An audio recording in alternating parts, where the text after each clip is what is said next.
A escravidão é um fenômeno tão antigo quanto a própria história da humanidade. No mundo inteiro, desde a mais remota antiguidade, da Babilônia ao Império Romano, da China imperial ao Egito dos faraós, das conquistas do Islã na Idade Média, aos povos pré-colombianos da América, milhões de seres humanos foram comprados e vendidos como escravos.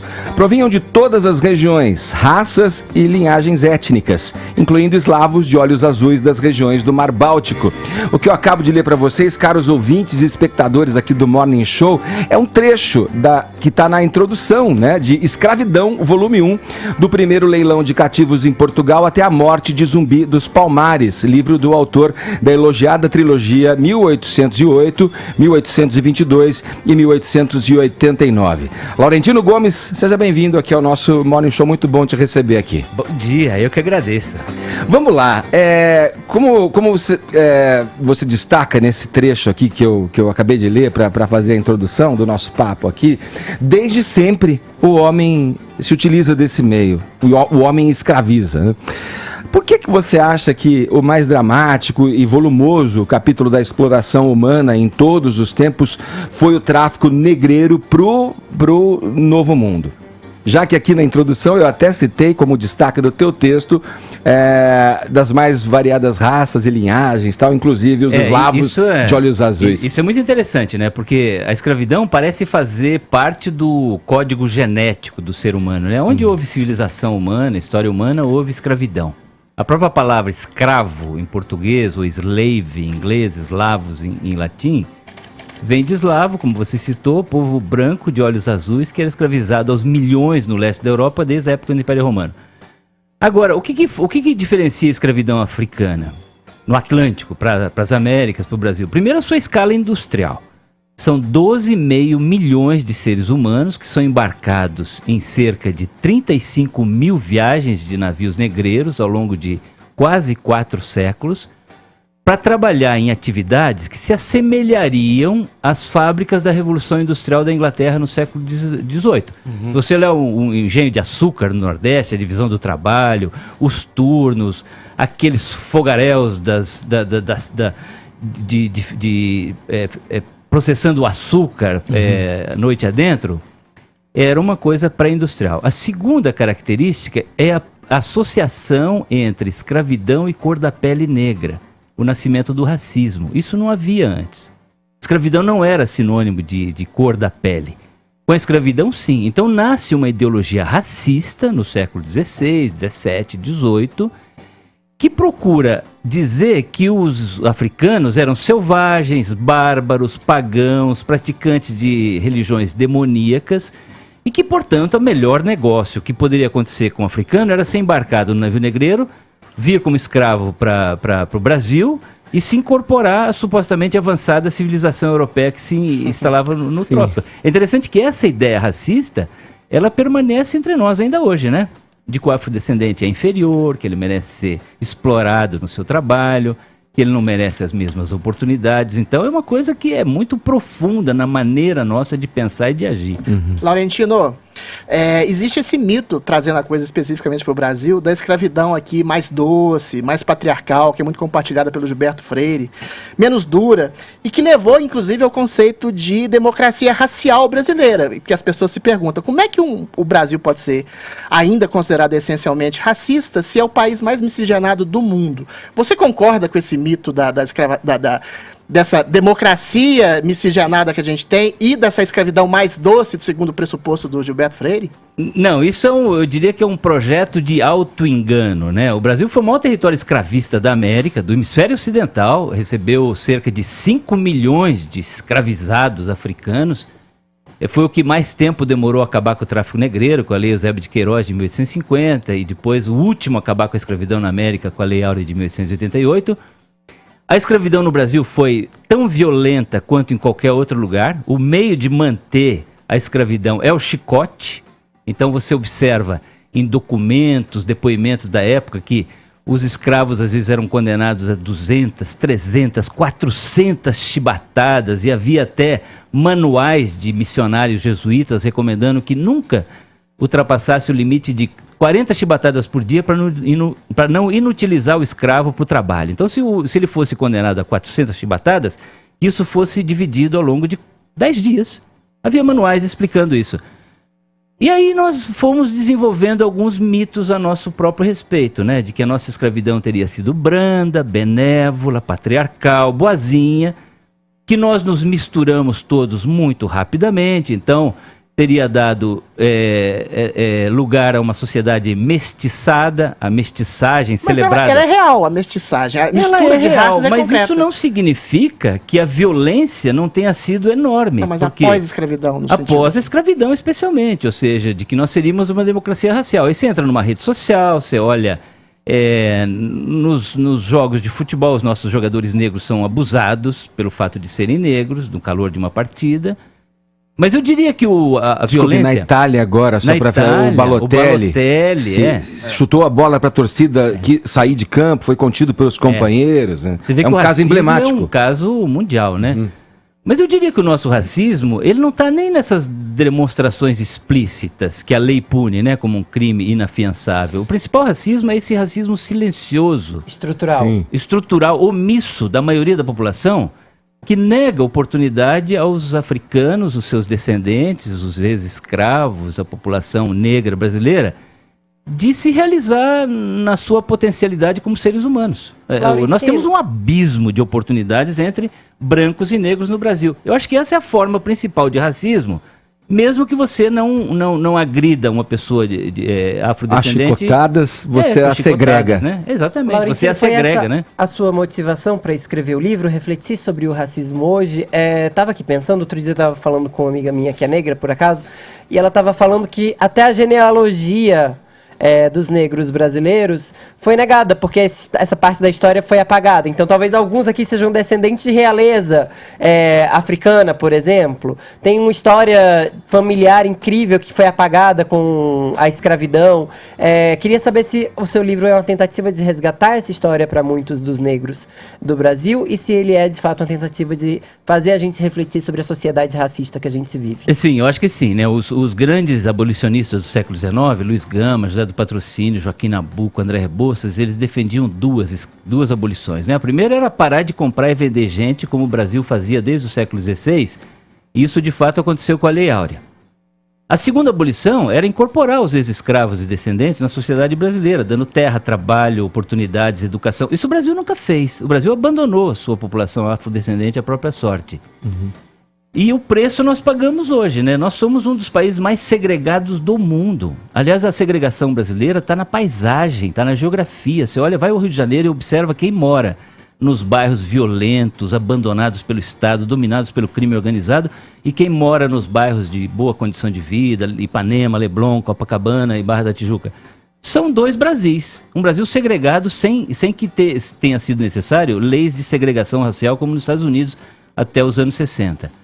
E a outra segregação está nos indicadores sociais, que mostram esse abismo. Dois Brasis, um com oportunidades, com acesso aos recursos públicos, com boa moradia, com boa educação, com boa saúde, e outro não. Então eu acho que para você entender realmente o Brasil, não só do passado, mas o que nós somos hoje, e principalmente o que nós gostaríamos de ser no futuro, tem que estudar a escravidão. Agora, Laurentino, nesse sentido do que a gente gostaria de ser no futuro e o que tem sido feito hoje. Então, por exemplo, sistema de cotas nas universidades, né? Muito fica se discutindo a respeito disso, dessa questão de uma dívida histórica que existe ou existiria. Quero saber o que é que você acha a respeito de tudo isso. Bem, primeiro que eu acho que a dívida histórica é inegável, né? O Brasil foi construído por escravo. Mas tudo quem vai que pagar? Nós somos. Então, quem vai pagar? A sociedade brasileira tem Mas que a gente não é mestiço, todo mundo não tem sangue negro nas Sim, veias. mas Quem são os oprimidos, quem são os opressores que pagarão? Então, A Drilis não quer pagar nada, Drilis. O Bolsonaro também não. Eu pago alguma coisa. Uma sociedade nacional é um pacto que se perpetua no futuro. Se você não fizer o que tem que fazer agora, alguém vai ter que fazer depois. Até porque não é apenas uma questão de dívida histórica, é um investimento no futuro.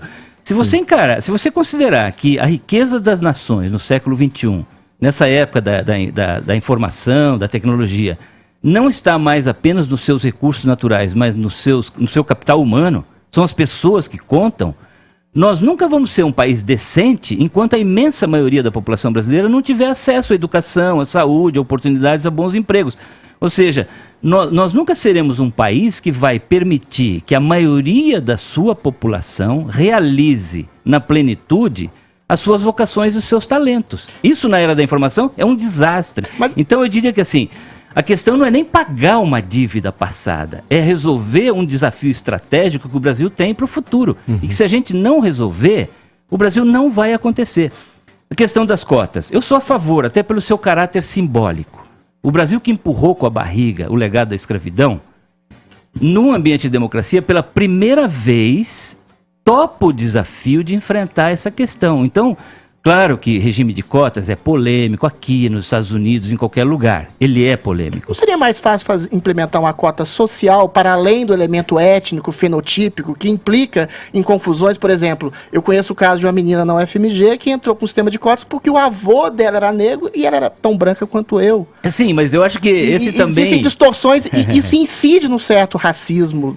Não, você tem razão. Sim, eu acho que sim. Eu acho que tratar isso assim como dívida social faz com que governantes, partidos que se opõem a políticas públicas e destinadas a enfrentar o legado da escravidão, mobilizem racismos, preconceitos instalados dentro do eleitorado brasileiro para criar estruturas e projetos de poder, como nós estamos vendo agora.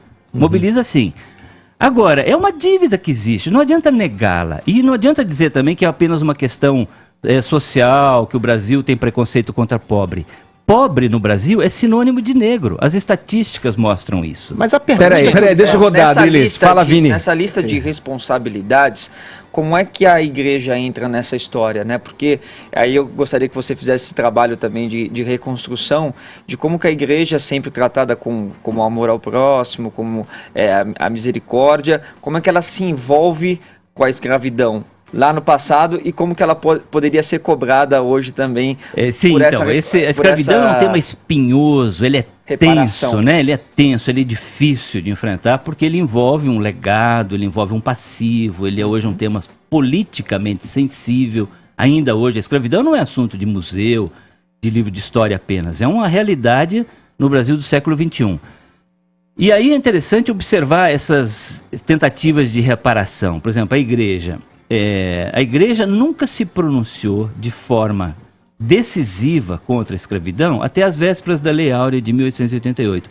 Ao contrário, a igreja justificou a escravidão em manuais, em discursos, em sermões, em textos teológicos. O Papa, as bulas papais do século XV, XVI, autorizavam Portugal a ocupar os territórios africanos e escravizar os seus habitantes.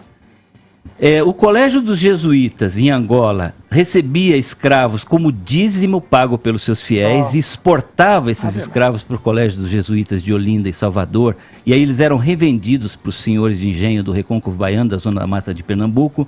O bispo do Congo recebia o seu salário da coroa portuguesa em direitos de exportação de escravos. Todas as ordens religiosas, os carmelitas, os jesuítas, os franciscanos, os beneditinos, foram donos de grandes plantéis de escravos. Claro que aí você pode alegar, por exemplo, que seria um anacronismo, né, julgar a igreja numa época em que todo mundo que não era escravo era dono de escravo. Mas havia sim uma contradição entre o evangelho da misericórdia, da bondade, do amor, do acompanhamento e a escravidão. Então a contradição existia, independente de você tratar isso como anacronismo ou não, né? Laurentino, deixa eu só te perguntar uma coisa, vou te pedir um spoiler.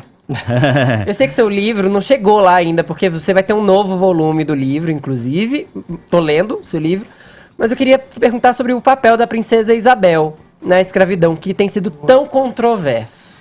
É interessante, porque nós estamos no mês da consciência negra, né? Dia 20 de novembro. E aí eu tenho um capítulo no livro que eu abro dizendo que tem uma guerra hoje pelo calendário cívico brasileiro entre dois personagens e duas datas. O 13 de maio, da Lei Áurea da Princesa Isabel, e o 20 de novembro, dia da morte do Zumbi dos Palmares, em 1695, dia da consciência negra. O que está em disputa é a memória da escravidão. Aliás, a própria narrativa e interpretação da história do Brasil, né? A princesa Isabel, ela era sim abolicionista, isso é inquestionável. A princesa Isabel, o marido dela, o Conde D, o Dom Pedro II. Mas o fato incontestável é que o Império Brasileiro se manteve no poder durante mais de 67 anos graças ao apoio da aristocracia rural escravista. Os barões do café, os senhores de engenho, os mineradores de ouro e diamante, que usavam da mão de obra escrava, africana, ou dos seus descendentes. Então havia uma contradição. Embora o Império Brasileiro, o trono brasileiro fosse abolicionista, ele vivia espremido pelos interesses dessa aristocracia que queria continuar a escravidão. E não é por acaso que apenas um ano depois da Lei Áurea, o Império desaba, o edifício implode com a proclamação da República. Então você vê... A prova contundente de como eles se utilizavam então disso para manter o trono. No papel da Princesa Isabel. A Princesa Isabel muito provavelmente sabia que ao fazer o Lei Áurea, ela estava puxando o tapete do Império. Eles não tinham nenhum tipo de resistência, Laurentino, porque a gente já falou aqui em alguns momentos na nossa conversa de narrativa, apropriação de um fato e um olhar de acordo com a sua narrativa, com a narrativa que você quer imputar aquilo, né? Aí politizando a questão. À época, existia algum tipo de resistência que não a natural do homem, que não quer sentir a dor, que não quer apanhar, que quer fugir? Tinha algum movimento no sentido de mudar esse modus operandi que você descreveu agora? Sim, havia uma resistência escrava, né? Dos próprios escravos? Havia. Na Bahia, por exemplo, no começo do século XIX, foi marcada por inúmeras revoltas, rebeliões, fugas, quilombos. A principal revolta foi a do Malês, em 1835, que assustou muito a aristocracia rural escravista, porque levantou o fantasma de um banho de sangue que tinha ocorrido no Haiti, em 1794, em que os escravos negros ouviram falar de uma revolução nas ruas de Paris que defendia a ideia de que todos os seres humanos nasciam com igualdade, liberdade e fraternidade, com direitos iguais. E trucidaram os brancos. Houve um banho de sangue na independência do Haiti. Então, essa revolta do Malês assustou muito a elite brasileira. Ocorreram outras rebeliões, muitas fugas em São Paulo, o famoso, por exemplo, quilombo do Jabaquara. Mas havia também uma resistência contra a escravidão, e isso era novidade, entre os brancos. O nascimento do movimento abolicionista brasileiro, que foi a primeira grande campanha popular de rua na história do Brasil. Milhares de pessoas foram às ruas, nos comícios do Joaquim Nabuco, do José do Patrocínio, defender o fim da escravidão. Então é um momento muito, eu diria, um momento muito bonito, muito interessante, que, aliás, talvez pudesse até nos inspirar hoje, né? Pois é. Um Brasil sem sonhos, um Brasil muito polarizado, muito radicalizado. Quem sabe a gente pudesse olhar para o abolicionismo e observar que tem ideias e lutas que valem a pena lutar, né? A primeira, eu menino ainda, na cidade de Campinas, eu nasci na rua chamada José do Patrocínio. E eu me lembro de olhar esse nome e falar, nossa, Patrocínio é um sobrenome, né? E olhar aquilo e quem é essa figura? E depois ter contato já mais consciente, maiorzinho, na escola através dos estudos em história. Essa história é fascinante. O José Patrocínio era filho de padre. Sim. Um cônego em Campos dos Goytacazes. Esse padre recebeu como dízimo uma escrava adolescente negra, teve um filho com ela, que era o José do Patrocínio. Sim. E esse padre jamais reconheceu o filho, grande abolicionista. Já era a miscigenação em prática ali, né? Olha, a gente está conversando aqui, papo interessantíssimo com o escritor Laurentino Gomes. Daqui a pouco a gente retoma, podemos evoluir para o Zumbi dos Palmares, né, na nossa conversa aqui.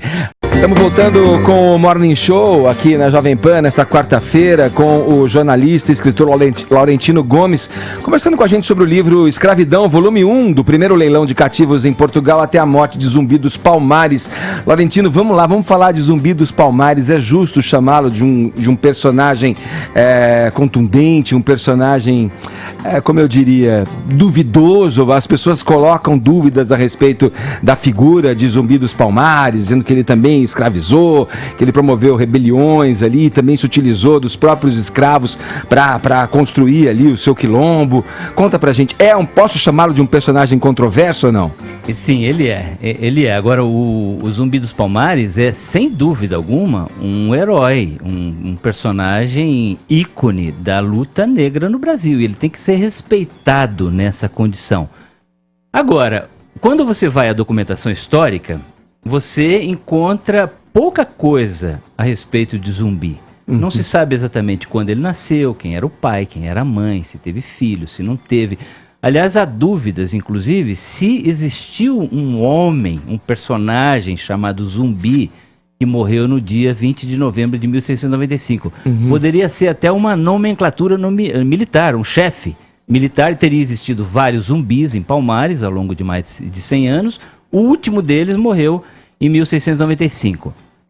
Mas o interessante é que esses personagens históricos, eles servem para a construção de identidades presentes, né? Por isso que o zumbi vai sendo construído como herói negro no Brasil. E às vezes, quanto mais difuso é um personagem na documentação histórica, mais fácil construir sobre ele. Perfeito. Então, por exemplo, o Tiradentes, né? O Tiradentes passou mais de 100 anos incógnito, anônimo na história brasileira, porque era uma vítima da monarquia e o Brasil era um império. Depois da República começa uma construção do Tiradentes como herói republicano, da independência, das liberdades e tal. Tiradentes era dono de escravos, tinha meia dúzia de escravos no ano em que ele foi executado no Rio de Janeiro. No caso do Zumbi não tem a ver com a falta de heróis negros no Brasil, como ele, como Dandara? Mas é interessante também, mas não é que falta herói negro. Por exemplo, por que Zumbi, o herói negro do Brasil, e não Luiz Gama?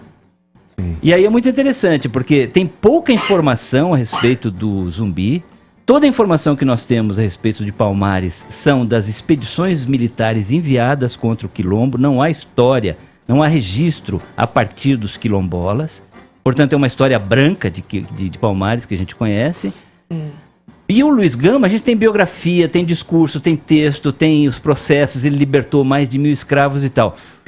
Por que isso acontece? Porque o zumbi, ele é um símbolo de luta, de superação, de confrontação, de rebelião. É um ícone. É um ícone. Enquanto que o Luiz Gama, ele agiu dentro do sistema. Ele aprendeu as leis brasileiras, ele era um rábula, um advogado praticante. Ou seja, ele decodificou, ele decifrou os mecanismos do regime escravocrata e lutou contra a escravidão com essas armas. Mas ele, de certa forma, ele participou do sistema. Então, qual seria o mais candidato? Eu acho que são maneiras de você ver, inclusive, a luta pela memória e a luta pela história negra no Brasil hoje. Eu diria que o Zumbi, ele se beneficiou muito da ideologia marxista do século XX, que promove o zumbi não apenas como herói da causa negra, mas também dos operários, dos camponeses, dos ribeirinhos, de todos os excluídos na sociedade brasileira. O primeiro herói das políticas identitárias marxistas do século XX. Ele vai sendo construído muito pela ideologia marxista. Mas você endossa uma certa construção, uma certa mitificação do zumbi para além de uma realidade factual? Você acha necessário? Eu acho que sim. Que pode, inclusive, ser uma mentira. Não, eu acho que assim, é importante você ter referências de identidade no passado. E o zumbi é uma referência. O zumbi, o fato incontestável é que ele lutou contra os senhores de engenho, contra os portugueses, contra os holandeses. Ele enfrentou o regime escravista lá. Agora, quem era exatamente o zumbi? Se sabe muito pouco a respeito disso. Por isso que o meu capítulo, eu não diria que eu endosso um personagem mítico. Eu mostro como foi a construção desse mito ao longo do tempo. E termino o capítulo com um aspecto muito curioso, porque tem um historiador na Bahia, o Luiz Motti, que levanta a hipótese de que o zumbi teria sido inclusive gay, homossexual. Ele tinha um apelido curioso, que era Sueca. Depois da morte, ele teve o pênis decepado, enfiado na boca, que era uma punição típica de homossexuais naquela época. Claro que o Luiz Motti acha que todo mundo era gay no passado, né? Ele dizia que Jesus Cristo era gay. Mas o fato é que esta nova interpretação, que é uma nova faceta, uma coisa, dificulta a construção do zumbi como herói no Brasil de hoje, porque é um país homofóbico, misógino, que ataca os homossexuais na rua, aqui na Avenida da Paulista, eles são atacados a pauladas. Então você associar o zumbi com homossexualidade é difícil. Então, eu mostro como é uma coisa complexa, polêmica, difícil, desafiadora a construção de um herói nacional. Meu querido, eu vou fazer uma pergunta estranha, talvez, para você. A gente está falando de negros e brancos, mas eu queria perguntar o seguinte: quem são, de fato, os negros no Brasil? Porque até a metade da população brasileira, até então, até recentemente, antes dessa teoria racialista do negro como sendo pardo, mestiço, era parda. E alguns deles no passado, inclusive eu lembro que conheci alguns mulatos, mestiços, que eram racistas. Os negros retintos no Brasil, que sofrem preconceito fenotípico de fato, acho que são menos de 10% da população. Então como é que a gente pode dizer que uma população mestiça possa ser considerada racista contra ela mesma? Mestiços racistas contra os próprios negros, que eles também são. Não é uma coisa meio paradoxal no Brasil? Sim, tem uma coisa curiosa que eu chamaria de um processo de branqueamento cultural que foi muito usado pelo regime escravista no Brasil. Então, havia, por exemplo, no século XVIII e XIX, irmandades de pardos ou de mulatos, ou seja, de mestiços no Rio de Janeiro, Irmandade de São Gonçalo Garcia, de Santo Lesbão, que proibiam a entrada de escravos negros africanos. Por quê? Qual era a ideia? Quanto mais rápido o escravo e o negro migrasse para o universo dos brancos, melhor para ele. Mais oportunidades ele teria, mais status social, ele participava das irmandades religiosas, ele tinha algum papel que lhe conferia uma nova identidade na sociedade escravista. Então havia um preconceito mesmo entre os afrodescendentes, os escravos, os recém-chegados e os de primeira geração, chamado de crioulos, né? Crioulo é o escravo negro de primeira geração. E eu diria que isso acontece ainda hoje. Então, assim, quanto mais rápido, eu fico muito impressionado, às vezes, de ver esses senhorzinhos que são negros e se vestem de forma impecável, de terno, tem uma compostura. Você acha que tem branqueamento? Falo um português absolutamente correto. É uma tentativa de se proteger contra o racismo instalado dentro da sociedade brasileira. Quanto mais próximo, quanto mais você se parecer com o universo dos bancos, mais rápido você é aceito. Agora, é interessante que nos Estados Unidos, eles são mais rigorosos, né? Lá eles falam one single drop, ou seja, uma única gota de sangue negro, você é negro, ainda que você seja branco. Ô, Laurentino. Aqui não, aqui a gente é mais... Mas eu diria assim, o racismo não é nem só pela cor da pele, é o que eu falei, pelos indicadores sociais. Mas você defende uma cultura essencialmente deixa eu rodar, peraí, Adriles, peraí, senão ninguém fala, peraí. Fala, Vini, vai lá. Uma cena bastante forte da história da morte do Zumbi dos Palmares, né, com o pênis decepado. Imagino que você deve ter lidado com várias cenas e histórias como essa no seu material de pesquisa aí, com entrevistas, enfim. E para isso exige uma certa racionalidade, né, para você passar a informação e a conscientização para o público também dentro do livro. Mas tem alguma história que te tirou um pouco do eixo, que você falou, caramba, essa aqui realmente é muito forte? Sim, eu abro o livro com uma história, né? Uma história que me chocou profundamente, que é o índice de mortalidade. Saíram da África 12,5 milhões de cativos nos navios negreiros, desembarcaram na América 10 milhões e 700 mil e 1 milhão e 800 mil morreram na travessia do oceano. Isso dá 14 cadáveres, em média, lançados ao mar todos os dias ao longo de 3 séculos e meio. Caramba! Um número tão grande que relatos da época dizem que isso mudou o comportamento dos cardumes de tubarão no Oceano Atlântico, que passaram a se aproximar e a seguir os navios negreiros. Eu achei essa história realmente assim, é um exemplo de que escravidão no Brasil é basicamente uma história de dor e de sofrimento. Sim. Você não escreve um livro sobre escravidão como se você estivesse dando um passeio, como se você estivesse falando do Dom João, que comia franguinhos passados na manteiga, que não tomava banho, que tinha medo de trovões e caranguejos.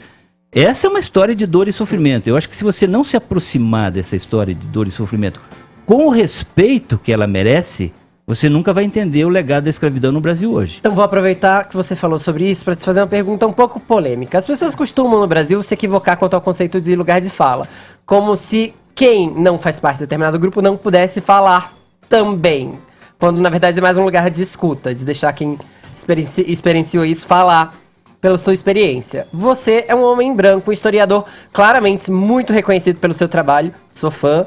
Mas você é um homem branco falando sobre escravidão. Queria te perguntar se encontrou alguma resistência quanto a isso e se de fato essa pesquisa mudou sua vida. Não, ao contrário. Eu tenho observado que as pessoas estão muito surpresas e em alguns grupos até gratos pelo fato de eu ter me dedicado a esse assunto.